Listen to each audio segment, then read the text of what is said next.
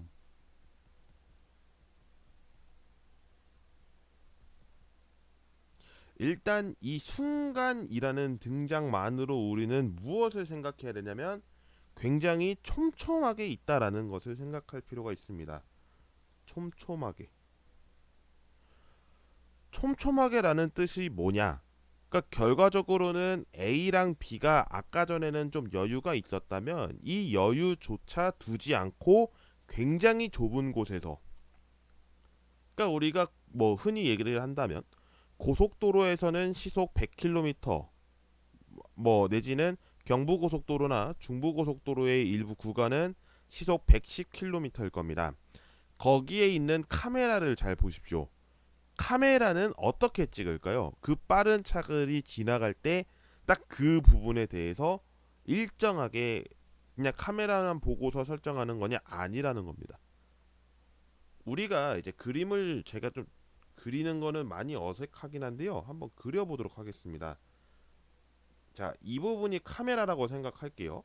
그리고 도로가 있습니다. 자동차를 편의상 저는 동그라미라고 표현하겠습니다.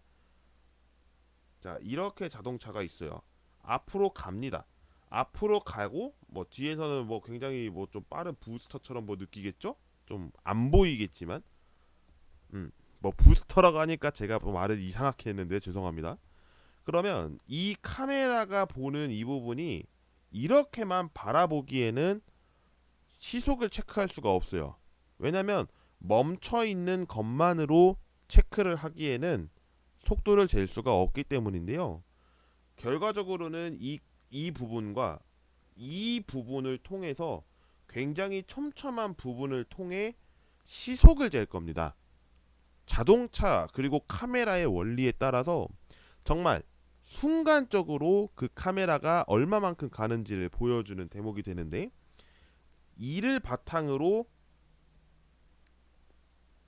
시속 110km인 구간에서 더 빨리 갔으면 과태료를 내는, 그리고 고속도로인 상태에서 정체가 되지 않는 이상 시속 50km가 안 돼도 이제 범칙금이죠.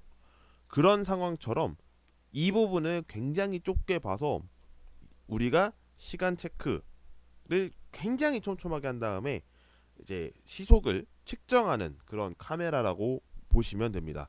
이 원리로서 적용되는데요. 그러면 이 바탕으로 수학적으로 순간 변화는 어떻게 되는지를 알려드리겠습니다. 순간 변화율은요, 아까 이 자동차의 개념으로 제가 따진다고 하면 또 한 번의 그래프를 또 그려 볼 필요가 있겠죠. 그리고 죄송하지만 또 한 번 지수함수처럼 그래프를 그려 보겠습니다. 그랬을 때 우리는 똑같이 세로는 y축, 가로는 x축, 그리고 나서 이 함수는 fx다라고 했을 때 분명히 저는 점을, 아까랑은 그래프가 좀 다를 거라서 정확하게 이야기는 못 하겠습니다만 이렇게 떨어져 있었습니다. 떨어져 있었는데 이 부분을 이제 어떻게 하는 거냐면 굉장히 좁게 가는 거예요. 어디까지? 여기 A라고 했을 때 이 A점에 가장 가깝게, A점은 아닌데요, 가장 가깝게 해서 여기에 도달하게끔 하는 거예요. 딱 달라붙는 거죠. 그럼 이 부분이 이제 B 다시라고 해보겠습니다. 왜냐면 윗부분이 B였기 때문에 순간 변화율과 평균 변화율에 대한 비교를 좀 해드리기 위해서인데요. 아까 제가 이제 그래프를 이렇게 그렸죠. 무엇 때문에? 기울기 파악 때문에. 다음의 내용을 좀 건드렸는데, 이제 분홍색을 통해서 A, B 쪽을 보면 느낌이 완전히 다를 겁니다. 아, 이게 아니군요. 예. 이런 식이 될 겁니다. 그러니까 무슨 얘기냐면 지금 제가 직선을 두 개 그렸는데 두 개의 모습이 완전히 다른 형태가 돼버린 거죠.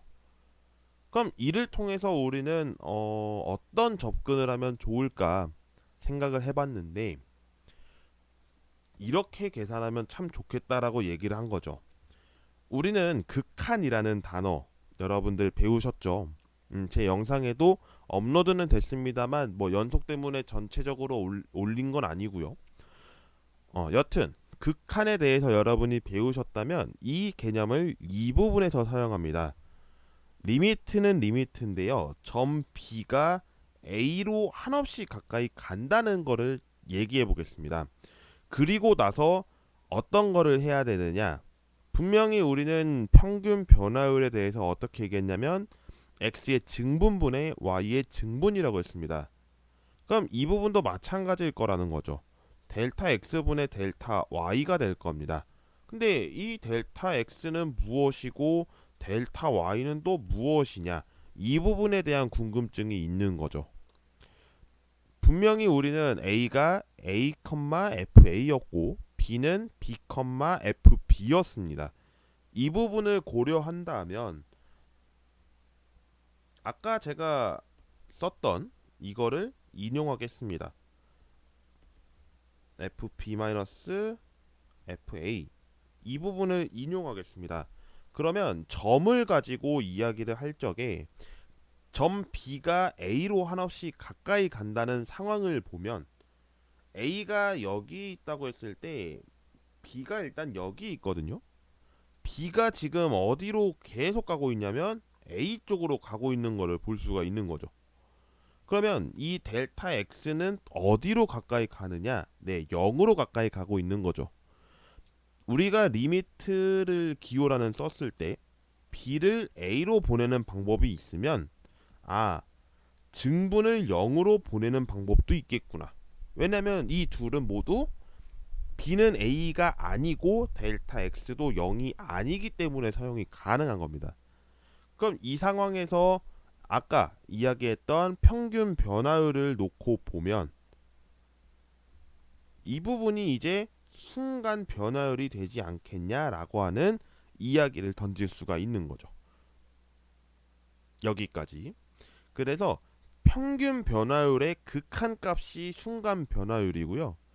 평균 변화율은 우리가 이제 기울기를 그렸을 때 어떻게 했는지 여러분들 삼각함수나 삼각비 뭐 내지는 어 이제 1차 함수에서 기울기를 뜻하는 이제 x의 계수 이 부분도 여러분이 잘 공부를 했을 거라고 생각이 듭니다. 그래서 오늘 이렇게 이제 평균 변화율과 순간 변화율에 대해서 정리를 좀 진행해 봤는데요.